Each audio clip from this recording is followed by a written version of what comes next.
Well, good morning. Today we're going to do some equation review. It's been a while for some of you since you've solved some equations. We're going to start off with the equations that require the addition and subtraction properties of equality. Now, kind of bear with me. I'm going to do lots of examples, and the examples aren't all going to be the same. So if you see one or two examples and you think, well, I got it, maybe you better watch a few more because there are slight variations in some of the types of problems. The very first one we're going to look at is we're going to look at using the addition property of equality. The addition property of equality, this is the fancy way to write it out. If A equals B, then A plus C equals B plus C. Pretty much just says if you add the same number to both sides of an equation, the sides remain equal. It's kind of like a teeter-totter. If you have a balance and you add the same amount of weight to both sides of a teeter-totter, it stays balanced. You have equilibrium. So what we're going to do is we're going to use this to solve equations. And make note of my steps, because in many cases, especially when you go on to college and such, they're going to expect to see your work, not just figure out the answer as quick as possible in your head. So if I write down something like this as an example, let's say I have x minus 5 is equal to 12. Now you may look at this and you already have your answer in your head, but we want to back it up with a little bit of proof, and that's our work. I'm going to show you how to solve it and also how to check at least the first couple of them here, so that we have time to do lots of examples here. X minus 5 equals 12. I'm solving for x. That's my variable. That's my unknown. I have to undo the stuff around it. I want to isolate the x. I've got to get rid of the subtracting 5.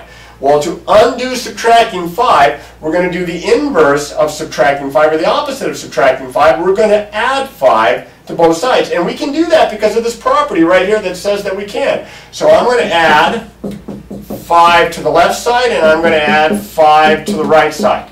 Now, if I add 5 to the left side, the minus 5 and the positive 5 have a canceling effect.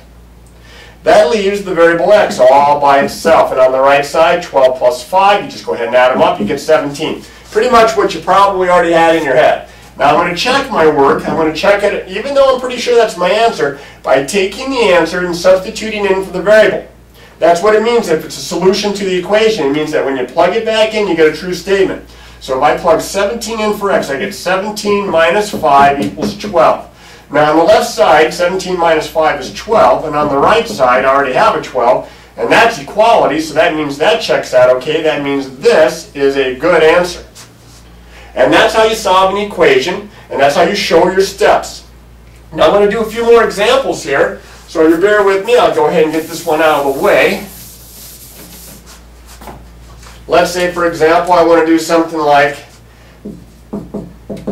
15 equals n plus 9. Now I put the variable on the right side. Some people kind of panic when the variable's on the right side instead of the left. It's okay. If you want to, you can switch the two sides around, but nothing wrong with leaving it this way. Save myself a little bit of time.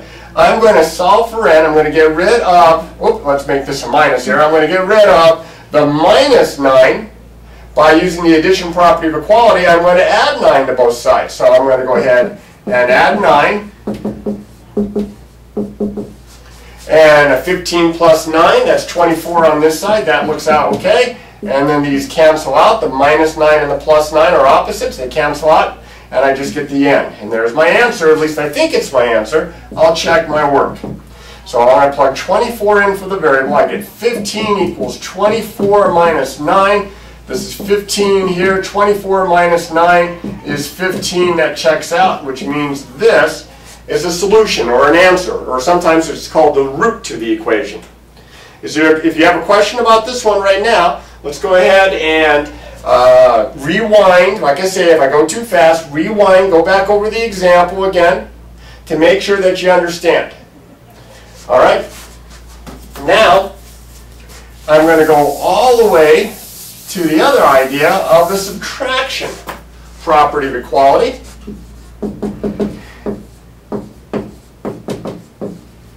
I guess we don't need that. Subtraction property, I'm going to just abbreviate here, of equality.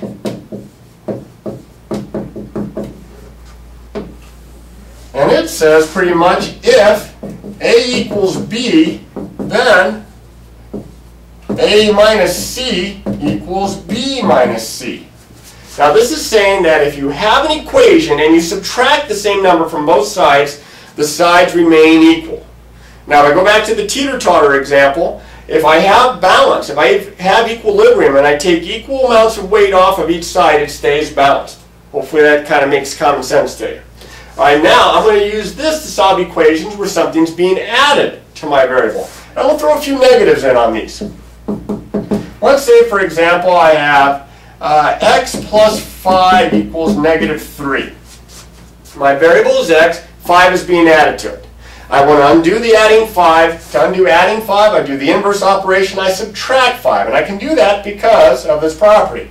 So I'm going to write x plus 5, the original side, minus 5. And over here on the right side, negative 3 minus 5. Now on the left side, then plus 5 and the minus 5 have a canceling effect. I'll go ahead and cross them out. You don't have to. And I get x equals. And over here, this is where I use the rules for integers. Remember, I'm subtracting. Subtracting is like adding the opposite. So negative 3, little scratch work over here, negative 3 minus 5 means negative 3 plus negative 5. And a negative 3 and a negative 5, when you add two negatives, you add them up and keep the sign, it's going to be negative 8. Now because it's negatives, I'm going to check my work and be a little bit careful here. I'm going to plug negative 8 in, plus 5, does that equal negative 3? Well, let's hope so, negative 8 and 5. Here I'm adding a positive and a negative. I subtract them as if they were positive and keep the sign of the bigger one. 8 minus 5 is 3. So this is negative 3 here and negative 3 here. And it checks out just fine, which means that this guy right here is a good answer. All right, now let's try a couple more examples here. And again, we'll throw some more negatives in. Now again, if I go too quickly, just stop, rewind, play it again. All right, here's an example. I have negative 25 is equal to, how about 7 plus n? Now not only is the variable on the right side, it's not written first on the right side. 7 plus n, which means the same as n plus 7, that's the commutative property of addition. It's okay to leave it in this form. You can switch it around if you want to, but the 7 has got to go. It's a positive 7 being added to n. I'm going to subtract 7 from both sides. So negative 25 minus 7 equals 7 plus n minus 7. Negative 25 minus 7, that's a negative minus a positive. That's a non-traditional subtraction problem. So a little scratch work over here. Negative 25 minus 7 is the same as negative 25 plus negative 7. Subtraction is adding the opposite. That's going to give me negative 32. Negative 32, these are going to cancel, and I'm going to get my answer right here.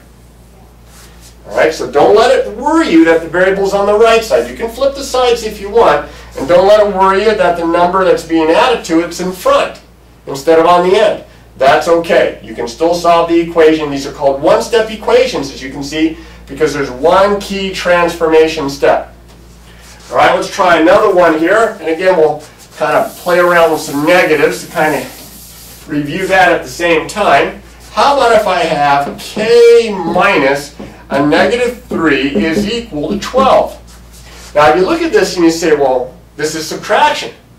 Subtraction of a negative. I hate subtracting negatives. First thing I'm going to do is change this to adding the opposite. This becomes k plus 3 equals 12. Now I'm not so worried. I know what to do if there's addition sign. I'm going to use the subtraction property of equality. I am going to subtract 3 from both sides. And I get k is equal to 9. And that's a nice, easy subtraction problem. Now these types of problems are extremely important. You'll see this on the proficiency test as well as themes for college, such as the SAT and such. So practice these problems. Make sure that you show your work properly, because again, some teachers are very picky about that. As always, with any of these types of problems, remember, practice, practice, practice.